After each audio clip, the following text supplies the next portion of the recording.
I want to talk about subconscious mind reprogramming, especially when it comes to sex, although this applies to any topic, really, anything you might want to change. So I've made other videos that touch on aspects of this, but I'm going to just dive into one aspect.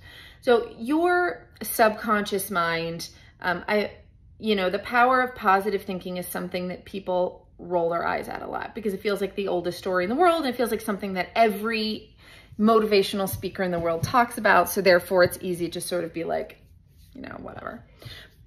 But it's true. Like, I hate to be cheesy, but it's true. And so I want to talk about a specific example of that. So most of us can agree, even if you roll your eyes at positive thinking, most of us agree that negative thinking is very powerful, right?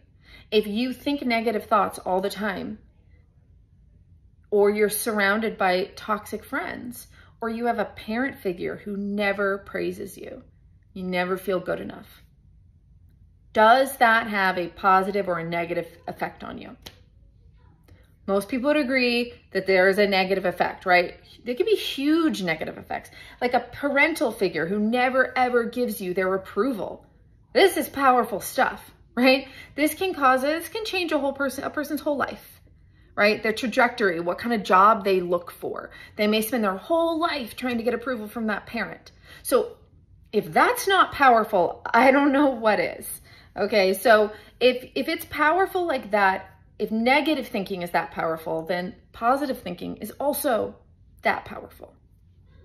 Right? So an example of this would be Tiger Woods, let's say, because I don't know many golfers.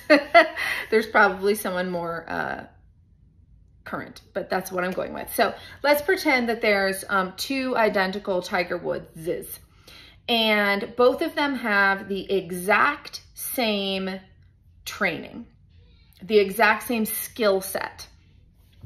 And let's say they're competing against each other.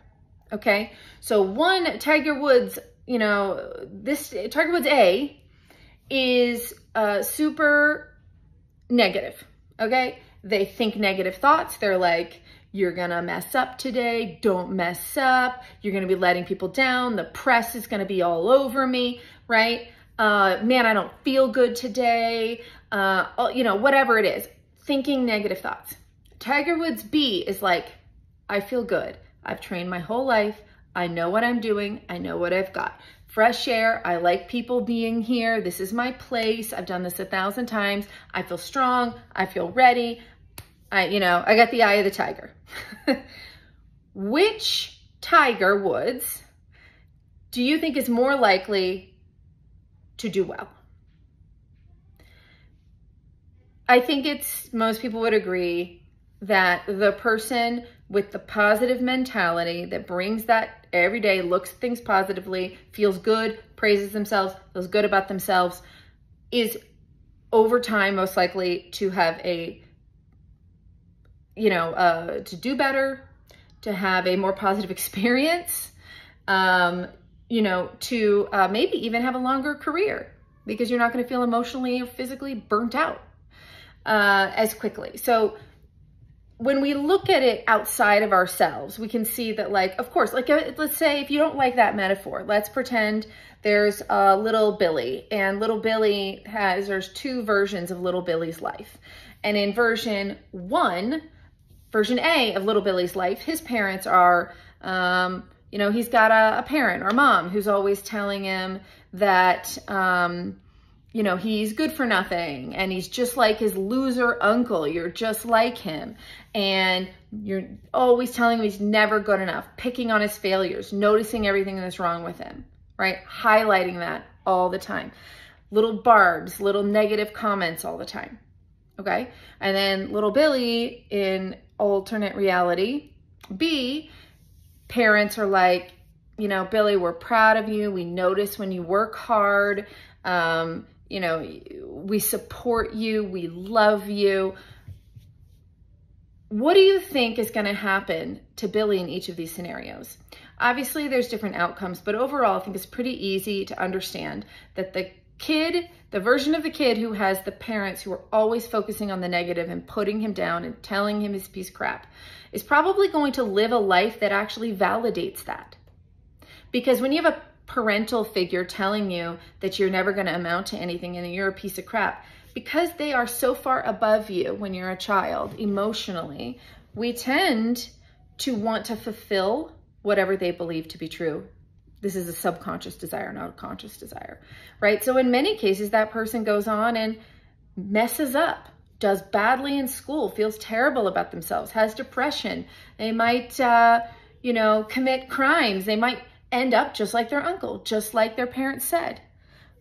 But is that because that is exactly who Billy really was? Is that exactly who Billy was always supposed to be? Or is it just because that's what Billy learned to believe? Right? Then there's this other kid who might be way more successful, positive parents, good loving, support, all those things. Is that because that Billy is so much naturally better than this Billy? That this Billy does well, goes to college, gets jobs, whatever. No, Billy had lots of potential. And it is his belief about himself that made the difference, right? And where did he get that belief system? From home. And there's always exceptions to these rules, but I'm giving you an example to understand how our subconscious mind works and the absolute profound power that negative and positive thinking has on us, has on our children. If you had a child and you're looking at your child and you're telling their child everything is wrong with them and putting them down versus supporting them, teaching them to work hard, rewarding them for that, what do you think is going to help your kid turn out better? When we look at it like that way, it's a no-brainer. You're like, well, of course, the positive parent is going to do a better job than the negative parent. Of course, to say all those horrible things to a kid would be like emotional abuse. Yeah. So why are you saying it to yourself? Right? If you think about all the things you say to yourself in your head, if you suffer from a lot of negative thinking, think about all the things you say to yourself. You're like, you're a failure, everyone's laughing at you, no one really likes you, you're fat, you're all these things. Imagine now that you had a child and that you were saying all of those things to that child. No one likes you. You're fat.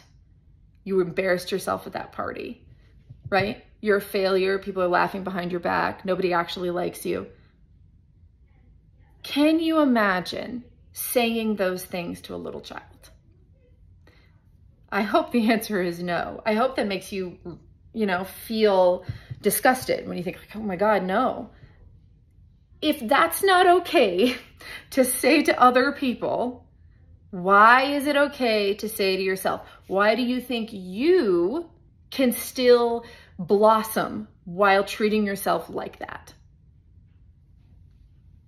It's real hard. It's really, really hard to do that. So do yourself a favor. Audit what you're thinking and saying. What are you saying about yourself to other people? What are you saying to yourself in your mind?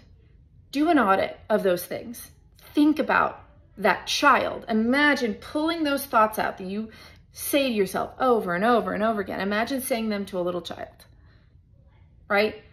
And if you would not say that to your child, if you would not say that, then don't say it to yourself.